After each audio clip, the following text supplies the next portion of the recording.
So this is me, Trina Kavanagh-Thomas.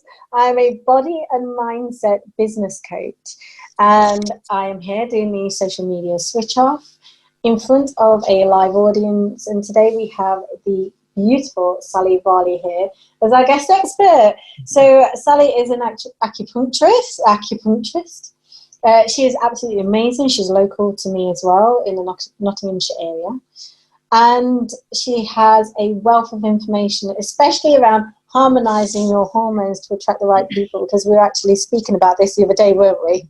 Yeah, absolutely. Yeah. So the other day we were actually talking about how you managed to have clients, and you said that you were going to check your cycles and stuff, because we truly believe that you can work within your cycles, that your cycles will give you the keys to where your peaks and troughs are, so to speak. Mm-hmm. Yes, exactly. I think as women, we're always kind of quite hard on ourselves when our energy is not at its peak, or, you know, that we haven't achieved as much as we thought we should in that day. And or times when we just feel very scattered, or when we feel really on it and we're just absolutely buzzing with ideas and energy and motivation. And typically these things fall in line with our cycle. And so if we have a kind of regular cycle and we can learn to recognize which stage we're in, then we can kind of adapt our diary and our life accordingly, so that we're getting the best from ourselves and we're not expecting too much if it's a time when we just don't really have very much to give, and we need to just be kind of nurturing ourselves and lying low for a bit, say when we've actually got our period, and then knowing that the following week we're going to be back more on form and feeling like reaching out and connecting with people again. Absolutely. I completely agree with you as well.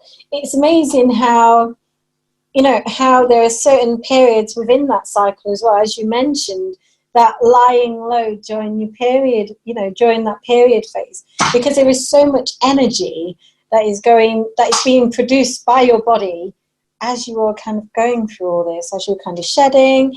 And even for those who have gone past, obviously into menopause, perimenopause, or wherever people are in life, sometimes you may still have that cycle because it's still psychologically going on.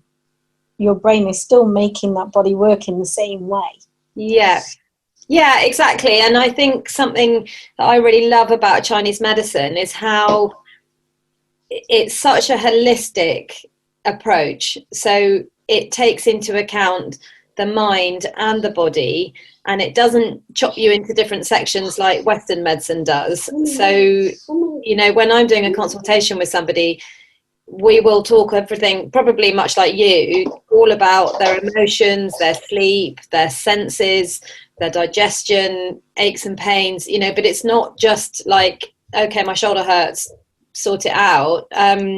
And I mean, you did a live in my group last week and talking about this sort of thing around how, when we're sad, for instance, we would tend to be more kind of hunched over, and then we can get problems in our upper back and neck muscles or whatever. And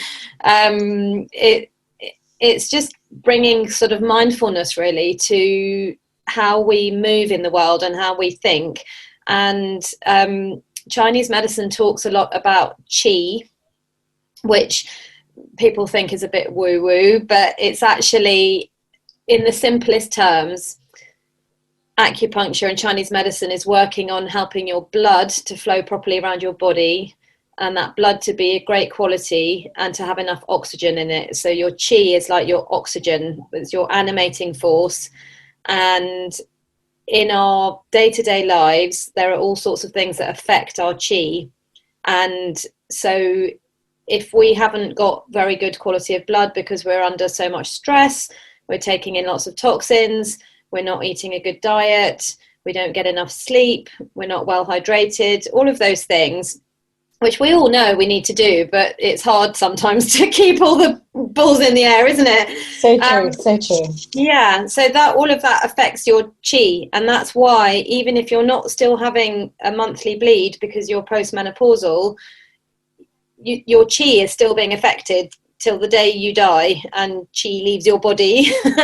Absolutely, absolutely. So that's why we've got to stay on top of it and figure out what's going on and why it might have become depleted or got a bit stagnant or knotted, as we say. So yeah, that's really what I work with and help women to figure that stuff out. That's so beautiful, because it's amazing, isn't it? I think it's the wording that science around the world that kind of get really funny about, isn't it? And when really, if you really put it to, against what is being taught in science, you can actually see it clearly for yourself. You can see, all the red blood cells that go around carrying all the gases, or all your hemoglobins carrying all the gases around the body. It's all interactive. You can still see it. And as you said, environmental things will affect it. Mm-hmm. So say dust particles, for instance, getting into your lungs, they will affect it massively. It's amazing what goes on within the body. Yeah, exactly. And I think the other thing that is a real bugbear for me is anybody, but particularly women, just accepting that, that we don't feel our best most of the time, or that, when you've got your period, you're just going to feel rubbish, or premenstrual, you're going to be really crabby, and all of these are signs of imbalance. It's not normal. We don't have to suffer every month for part of the month, and I want to really get that message across, because there's a lot of women who are needlessly having a very hard time for pretty much a quarter of their lives, and that's awful, and it shouldn't happen. So that's what I want to share with the viewers. Wow, that's so powerful as well, because what you just touched on there is that you don't have to feel that way. The first thing that I thought about, it's amazing, isn't it? Because psychology, for instance, if you're always thinking a certain way, and I know the brain can become quite habitual in the way it's thinking as well, you can always be kind of thinking in that way all the time. We spoke about exercise before, didn't we? Yeah. And I know one of the things that used to happen in terms of teaching was the fact that a lot of women would stay away from exercise as soon as their period started.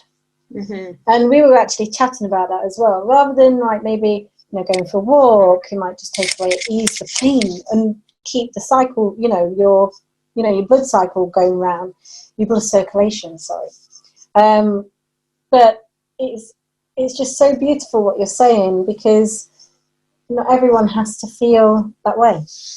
Yeah, and I think it's I'm aware that at the moment there are girls in school who will become my clients in 10 years time or whenever, because they're already probably being given the message that this is what periods are like, they're painful, and you just got to suck it up and deal with it, and that isn't the case. I mean, maybe things are changing, because I did my other part of work is that obviously I focus on fertility but also menopause. So somebody shared an article with me recently about a lady who had a really awful experience of menopause, and she now goes around giving talks in schools to boys and girls, which is fantastic, because we all need to know this stuff. And I think we've sort of lost that thing of maybe mothers passing to their daughters, what things are like, and they probably didn't know themselves either. So it is very important that we realize that we have got agency over ourselves and our bodies. It's not just something that happens to us. We can positively affect how we feel in any day or week of the month, and so absolutely, that's what I'm all about. So, you know what, and that's what I really like about what you're doing, because what you're doing is essentially teaching people to listen to what their body's actually saying to them. Mm-hmm. Yeah. And I feel it's, so important in this day and age that we start listening to more to what our body's saying, especially during those cycles as well. So tell us about the cycles that are going on during this time. So, well, I think one of the main things that happens is that we can tend to overcomplicate things. So I like to always bring things back to what was happening during caveman times or cavewoman times, because I think, when we look to nature, which is also what Chinese medicine does, everything in Chinese medicine is about the relationship between yin and yang. And it's talking about how, we can't have hot without cold, day without night, growth without death, all that stuff. And so in the cycle, if we start with the follicular stage, which is just after your period's finished, it's when you're starting to mature a new egg, and this would be considered like the springtime of your cycle. So it's a time when actually you may feel more creative and energetic and outgoing, and you want to be sociable, because if you think back to sort of the caved woman times, you're approaching ovulation, so you want to attract a mate so that you can get pregnant. It's biology. It's these days, of course, in our modern 21st century life, it's masked by all the trappings of the way that we live now. But really, on a very base level, it's just about your body wanting to be pregnant. And so, it's going to maximize your ability to attract a mate at the right moment for fertilization. So this is when we actually, our voices change, our smell changes, we actually become more attractive to the opposite sex, we're more sort of flirtatious, probably our libido rises, all of those things that are going to enable that fertilization to take place. And so this is a good time, especially in business, to be going out into your networks, and to, when you might feel like reaching out to people and kind of doing some of those more out there things, or putting together a new marketing strategy, or launching something, because it's the moment when this seed is going to burst into life. Does that make sense? Yeah, that makes total sense. That is honestly, and it's so, what you just said, putting it into, like, I didn't even think about like the cavewoman times. Sometimes we don't even think about, going all the way back, if we stripped everything, all the trappings, and looked back at whatever's going on during those times. Yeah. And that's fab. That is really, really good. It makes total sense. Yeah. So then you have your ovulation bit, and that's when you want to promote warmth and movement. So because, in sort of physiological terms, when we ovulate, progesterone, which is warming, is on the rise. And so if we do actually conceive, then that's going to stay high, and then carry on and hopefully sustain the pregnancy. If that falls away and the temperature drops because then no fertilization has taken place, then the temperature will drop off, and then you will have your period. So the second part of the cycle is really about keeping yourself warm and kind of just really nourishing your blood, and you're keeping warm, because an embryo is not going to grow in a fridge, basically. So it's kind of like the summer into autumn time. And as you're approaching your period, if you haven't conceived, then you're going to start withdrawing a little bit, and your energy will start to it might not be that your energy really sort of dips, but you might just feel a bit more like being a little bit more at home and kind of not being quite so out there and doing stuff with other people and being super social. And so in Chinese medicine, the autumn is the time of the lung and the large intestine, which is all about kind of, you know, your large intestine is your colon, so it's about letting go, and you're about to let go again of your, you know, of your lining of your womb, I suppose. But also it's a time of sort of thinking, what isn't serving me at the moment? How could I be a bit more organized in my life and my work? How could I put systems and structures in place so that I'm only dealing with the things that are, you know, kind of right for me? And so yeah, it's just a time for kind of perhaps sorting through your office, chucking out all those bits of old paperwork that you don't need anymore, and you know, getting your online systems in order, because we want to have a clear kind of fertile mind as well, and create a good, we need space to kind of grow and have our plans and our visions, and to sort of put them into action. That's really good. Really good. And then when we go into the menstrual phase, so this is when you want to still maintain the warmth if you've conceived, but it's also a time when you're going to feel possibly quite tired, because it does take energy to, you know, shed the lining of your womb. And this is when you might want to be sort of at your most hibernating, or not hibernating, but, you know, it's like the winter of the cycle. And so you just want to really kind of nourish yourself. And this is probably like the worst time in business and in life to be super social. And as I was saying earlier, I don't want any woman who's experiencing such awful period pains or migraines or feeling sick or cramps or whatever it is, or heavy bleeding that gets in the way of your normal life, so that you're cancelling exercise or I mean, I wouldn't recommend doing heavy exercise when you've got your period. I think light walking and stretching is really the best kind of thing to do at that point, because you're just going to really deplete yourself.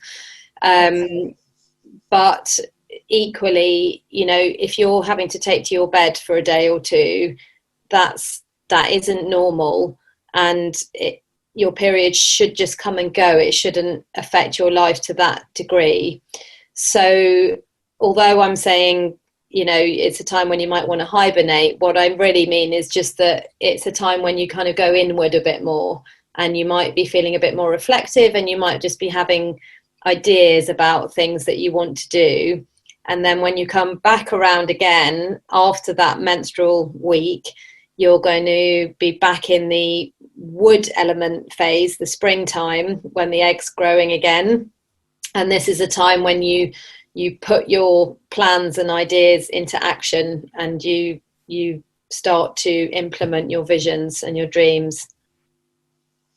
Wow. And it's so simple in essence, isn't it? It's so simple in essence.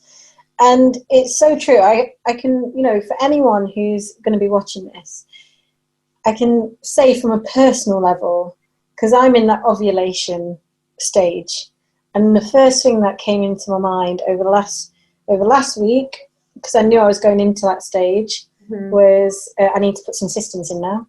So we've been implementing systems, and then this morning overnight, and this morning it was I need to let go of a load of stuff. So I've been like clearing out the house to get rid of a load of stuff. We had a new cooker to come today. The old cooker's gone out.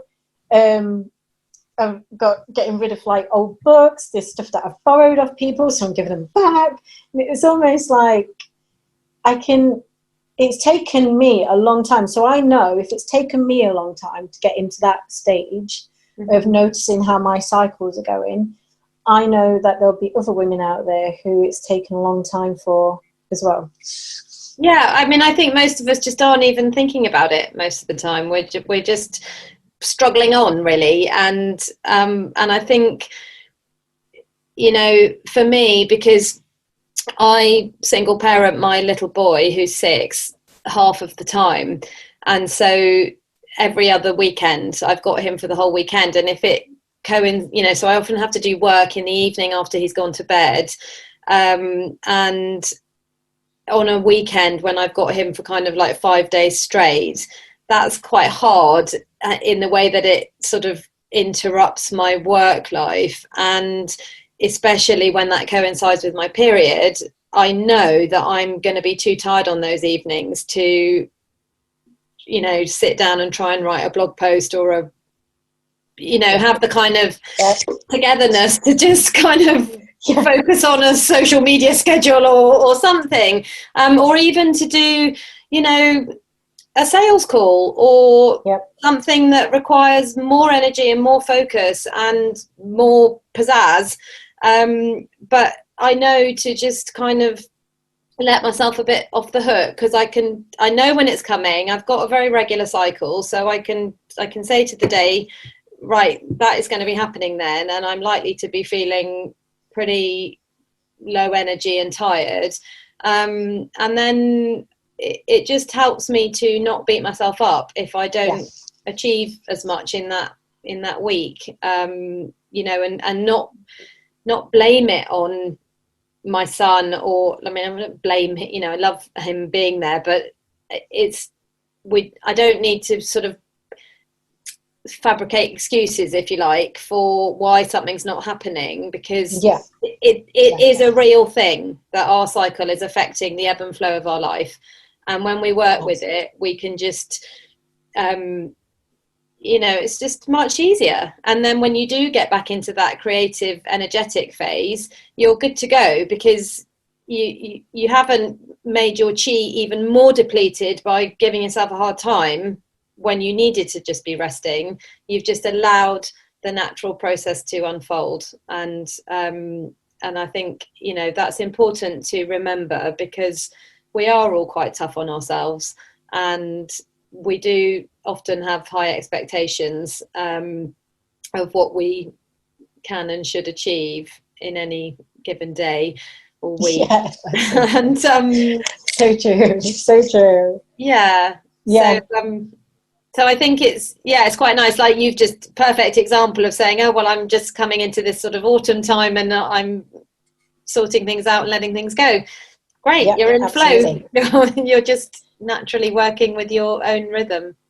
Absolutely. And as I said, it never used to be that way. I've been charting my periods for a long time, so and I've got charts dating back for a long time, and every time I go, I'm always really, or there's something really going on here, and it's always really happening, and I never ever put two and two together. I never kind of thought, oh, okay, this is where I have a limiting belief, usually where I ovulate. So where I ovulate, I get like a limiting belief, even though, about 5 days before, in that really nice stage of the creativity bit, you're like on fire and everything's like going amazing. And it's amazing how your energy changes, because your energy is literally going elsewhere. It's not coming up and powering up here.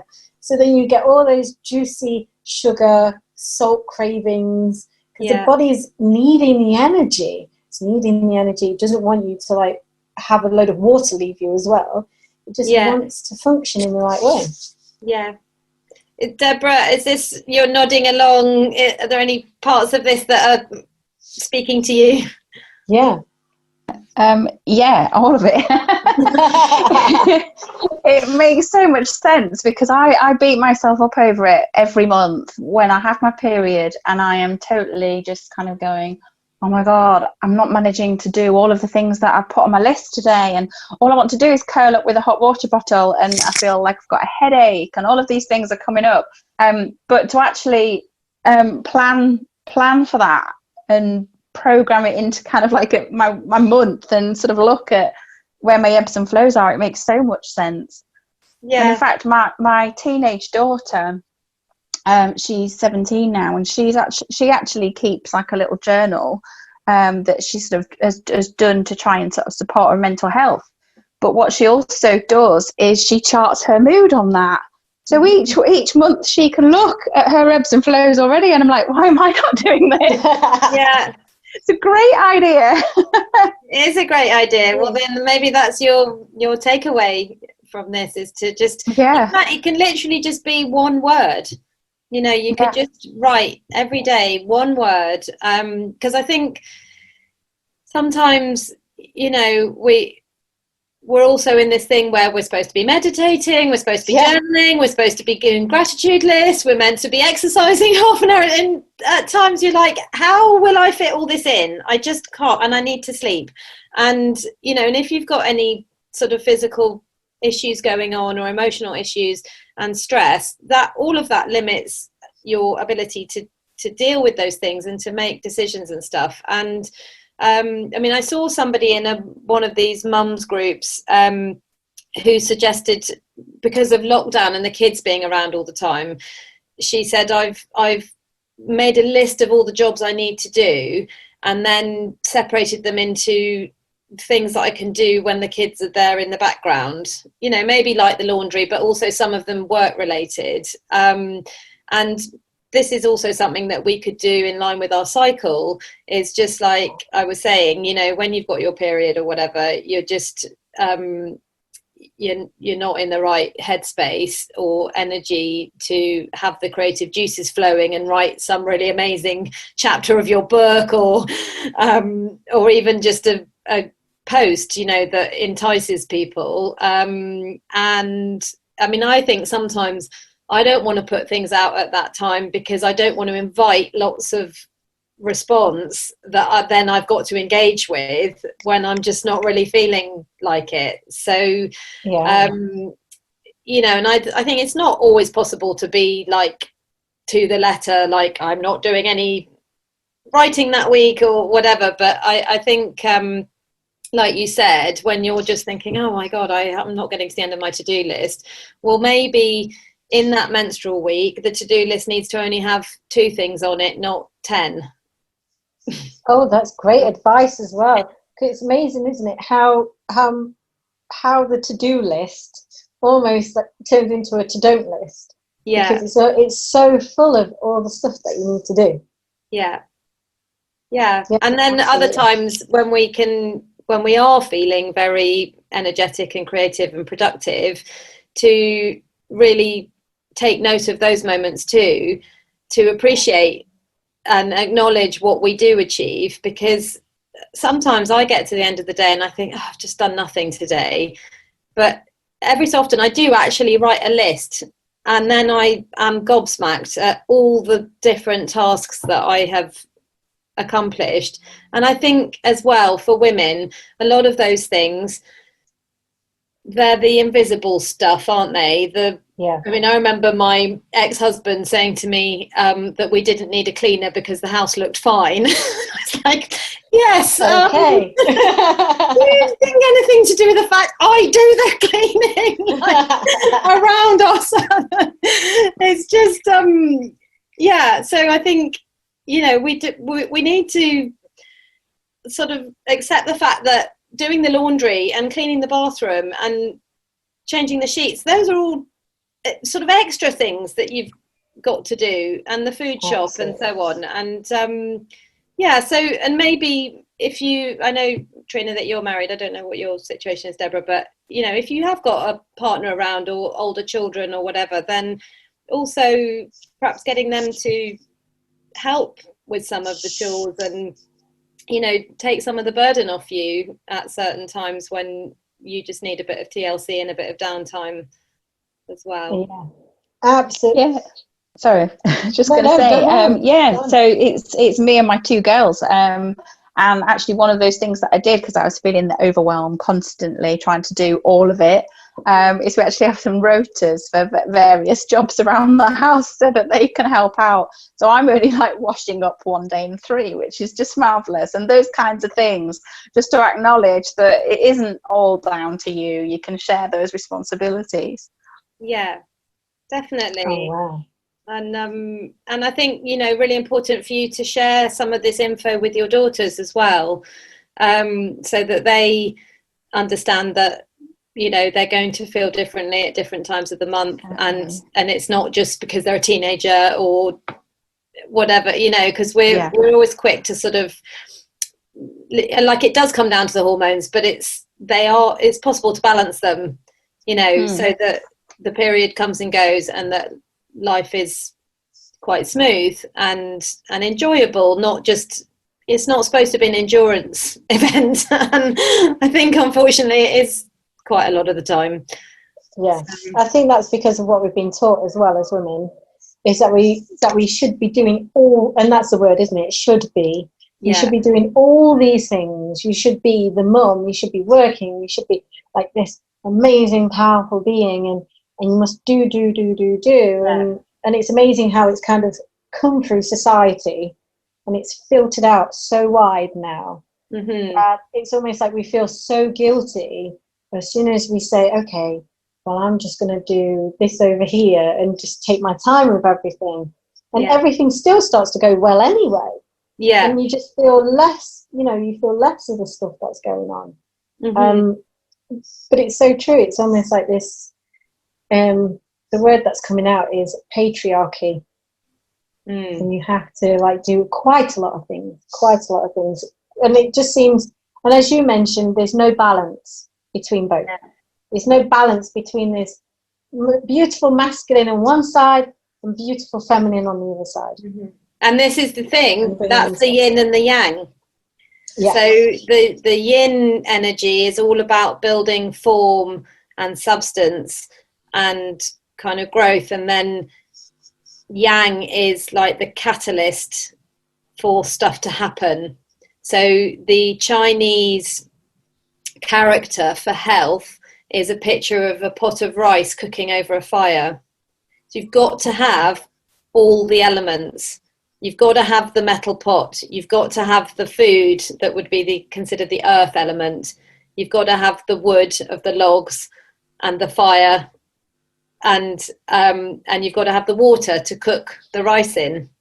So if one of those things is out of balance, then you're not going to have a properly cooked pot of rice, or it's going to burn dry, or it will not cook because the water won't get hot enough, or whatever it is.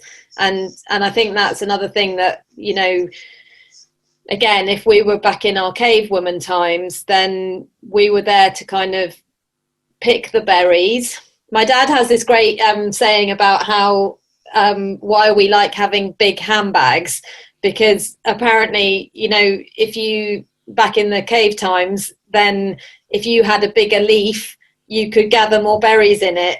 So you would be like a more successful cave woman who could, you know, feed your family and your man. And I thought that was quite funny. That is funny.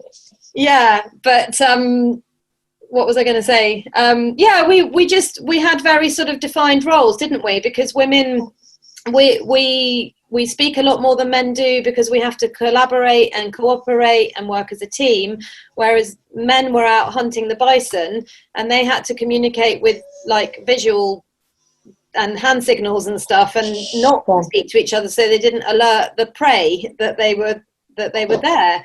And obviously, again, in our modern day life, we're all trying to do everything, and particularly women, we have taken on a lot of the male jobs, and, you know, and I'm all for feminism and everything, but I think sometimes we need to sort of reconnect with our feminine energy and just accept that, you know, it's really hard when you're a single parent, because you're sort of playing both mummy and daddy, aren't you, at the same time, and so it's not easy, but yeah, I think if we just bringing some awareness to the cycle is a great place to start. And perhaps Deborah as well, it's something that I advise my fertility clients to do when we're starting to get to know their cycle, is to write down one word a day about how their mood is,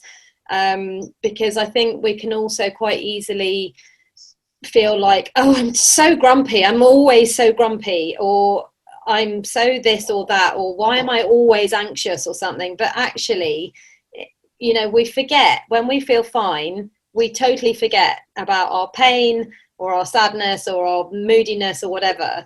And so it's a great idea to be able to look back and see a pattern and see that actually you're not like that all the time. And on that day you felt really upbeat, and the day after, and then maybe you felt tired or a bit low or something.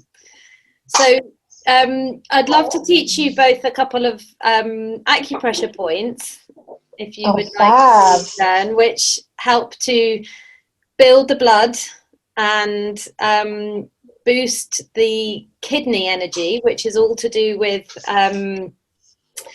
the kidney channel in Chinese medicine is to do with growth, birth, development and reproduction. So even if you're past having children, we still want to have a healthy cycle, because that means that we're healthy and we're balanced. So we want to be fertile even if we don't want to be having children, if that makes sense. Yeah, that makes total sense. Makes total sense. So this is a bit horrifying, but I'm gonna have to show you. The first one I'm going to show you is on the bottom of your foot. Okay. So I'm going to where's my other book gone? I have to lift my foot up. So basically I'm gonna lift my foot up. You don't have to do this, but I'm just going to show you. So this first point is my foot's clean. Your foot is fine. It's here. It's sort of it's the 1/3 and 2/3 right in the middle there. Okay, so in the middle of your foot, 2/3 down from your mid-toe? No, it's just 1/3. It's the 1/3. It's kind of just near, you know, if you flex your foot. Yep. See that? It's like there in that. Oh yeah. Okay. So just under your pad, isn't it? Just under your foot pad. I'll send you a picture of this, so that you can find it again afterwards. So this point is the first point on the kidney channel. Yeah. And it's the most yin point on the body, so meaning that it's the one that's in, you know, because everything yin is like downwards, inwards, it's the underneath, it's and yang is up, it's hot, it rises, and so on. So this is the most yin point on the body, so it's very grounding because it's actually connecting you to the earth. So this is a really amazing point if you feel like your head's very scattered, if you get dizziness, or you know, you're kind of up in the clouds a bit and you just need to come back down to earth, and you can just sit with your leg propped up on your chair and just press that point. You can do it on either foot, and what you do is you just either do little circular movements with your thumb, or you can press on and off, and it's very good. The emotion of the kidneys, which is the water channel, is fear. So this is a really good point for anybody who's feeling scared to start something new, or just a bit anxious about something in their life. It's very stabilizing, because the essence of water is that it's like a survivor. That's its kind of characteristic. Water gets around everything. So there is no obstacle and no challenge. There's no physical barrier that water can't get round. And that's what this kidney channel is. So this is a great one to kind of give you a sense of purpose and will, and I can do this, and I'm going to find a way round. If you're feeling a bit unsteady, it's going to root you. Okay. And it's Wow, quite that's good great. if you do have painful periods as well. And then the second point is on the shin. I'm going to show you on my little friend Dottie here. Oh, I like that. So this is my acupuncture. I don't know, Deborah, if you know much about Chinese medicine. Have you ever had acupuncture? I've never had acupuncture, no. Reflexology, which was interesting about that pressure point there, really, but not acupuncture, no. So with reflexology, it's a similar kind of thing, except that their areas of the body are different to where the Chinese acupoints are.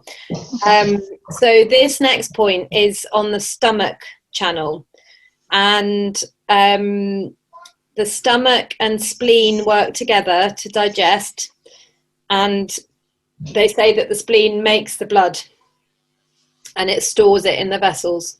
So the spleen energy, I'm not talking about the sort of actual organ, but it's very depleted by overworking and worrying and eating too much, which we all do.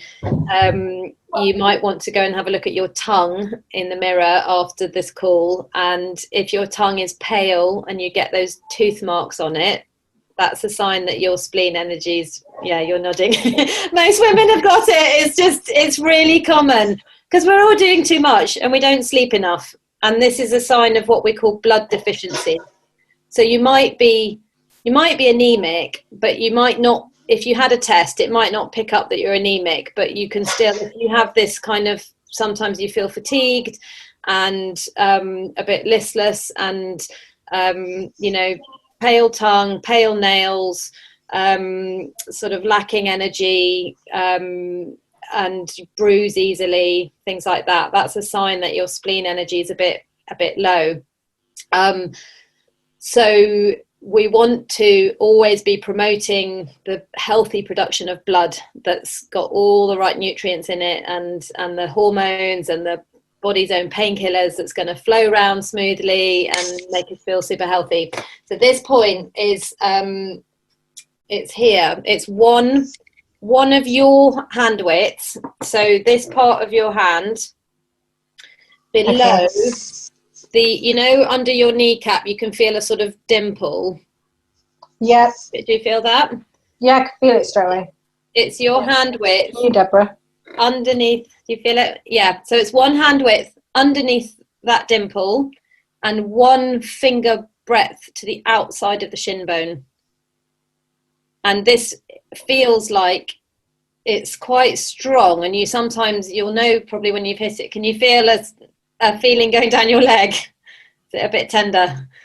Yeah. So sometimes when you needle this point, people they really feel it go down. And another way of finding it is if you just slide your finger down your shin bone to a hand width below the kneecap, you sometimes feel a little kind of notch in the shin bone, and then it's one finger breadth to the outside of there. Do you feel that? So obviously these points are on both legs. Now this point it's on the stomach channel, and its pinion name is leg 3 miles, and it's called that because they say that in the past, when the Chinese soldiers were on the battlefield and they needed the energy and the stamina to go another 3 miles, this is the point that gives them that. Wow. So it's really good for boosting your energy. It boosts your immunity. I needle it in almost every treatment. It's one of the acupuncture master points. And it's just something that you can do, especially in the autumn time. People needle it regularly or acupressure it in order to boost your immunity, and it's said to convey great vitality and stamina and strong kind of constitution. So you can do these points whenever you feel like it, or you could just be something that you set yourself to do twice a day, once in the morning and once in the evening or something. I mean, certainly the one the one on your foot, you can quite easily do that while you're listening to a webinar or watching telly or whatever. It's nice also, you know, to do on somebody else. You can just, and especially if you've got any kind of insomnia or trouble sleeping or headaches, then this is a really good point to, again, to kind of calm that mind, scattered mind energy that's going round and round. Oh, that's great. That's your little starter point. That is fabulous. Do you have any questions, Deborah, for Sally? No, I'm just absolutely in awe. It's brilliant. Absolutely fabulous. Yeah, I want to know when I come and see you. I know. We'll be all queuing, Sally, because we're waiting for lockdown to finish, just so we can like get to come and see you. Well, acupuncture is amazing. Yeah, I'm hoping to open again in 2 weeks' time. As with everybody, I don't really know if the government say we can. I'm based near Loughborough in the East Midlands. I don't know where you live, but I do work. Ruddington. Okay, that's not far. Yeah, and I do work with people online as well. So that's the beauty of this time and the technology, that, you know, I can definitely help people if they're having any issues with their cycle or whatever, to treat yourself. And I know it's not the same as having a treatment, but you know, in the absence of being able to physically meet, that's a very solid alternative. So yeah, I'd love to see you in the future if you want to pick up on that. Yeah, it's a great, and the thing is, it's a great alternative as well. Great alternative, because pressure pointing is just, it's really fantastic. But everyone is going to be queuing, Sally, when you like open and things, because those pressure points are, you know, what you just said, are really great.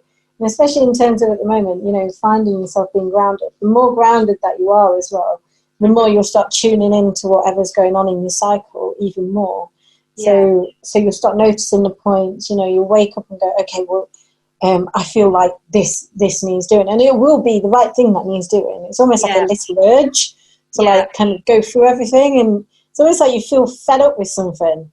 And it's like you kind of think to yourself, kitchen cupboards are so full and I just feel so fed up, I'm just going to like literally just clear them out.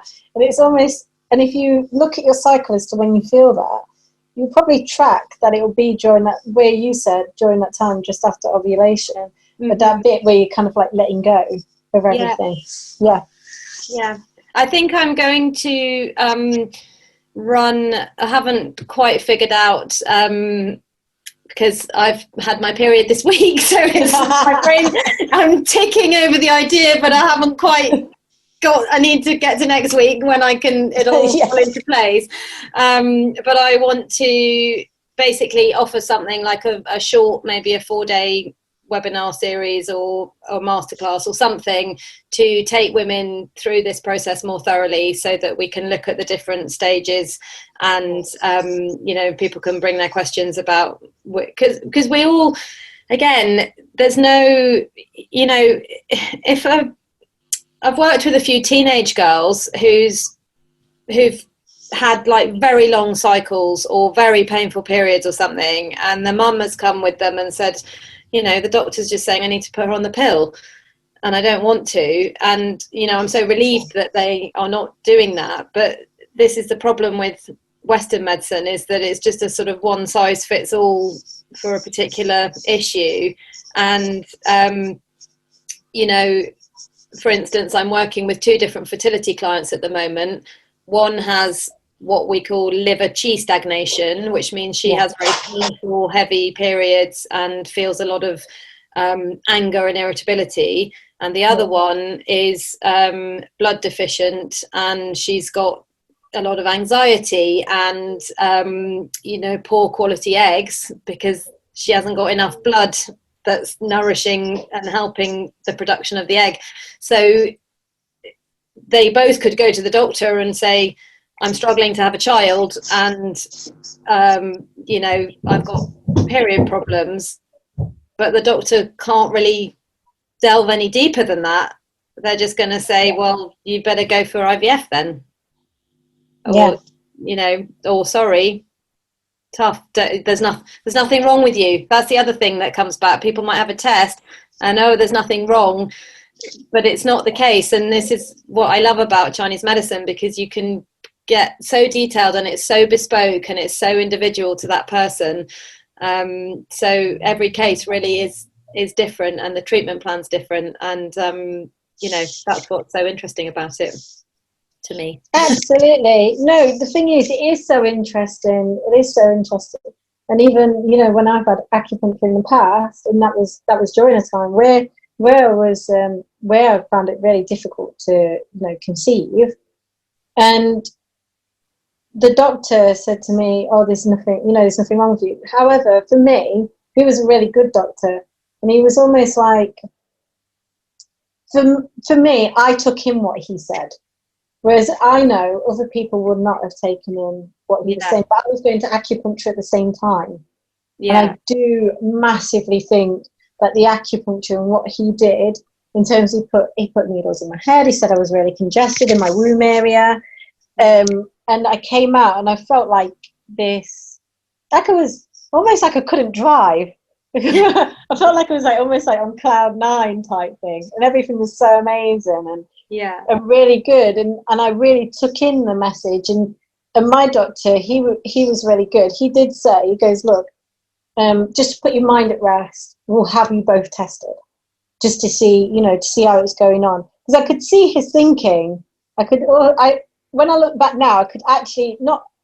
I don't know any other doctors, but I could see his thinking. I could see, you know what, if she just relaxes a little bit, she'll end up pregnant. And I ended up, I ended up going to acupuncture, and I did really relax going to acupuncture. And my doctor turned around and said, I reckon next month you'll be pregnant. And next month I was pregnant. But for me, it was a mixture of, like, it was going to the acupuncture. If I hadn't gone to acupuncture, I think it would have been a totally different story, because I just was not in the headspace. I wasn't in the headspace, none whatsoever. Yeah, none whatsoever. So it harmonised your body so that absolutely you could conceive. Absolutely. Because when the test came back, oh, you know, he goes, okay, you're okay. And that felt like it was almost like a relief, but I'd already been going to have my acupuncture sessions anyway. So it helped me deal with, you know, what the doctor was also saying in the first place as well. So yeah, I highly, highly, highly recommend acupuncture. If it wasn't for acupuncture, I wouldn't have my 10-year-old. So I highly, highly recommend it, yeah. I just want to thank you for being here today. Oh, pleasure. Yeah.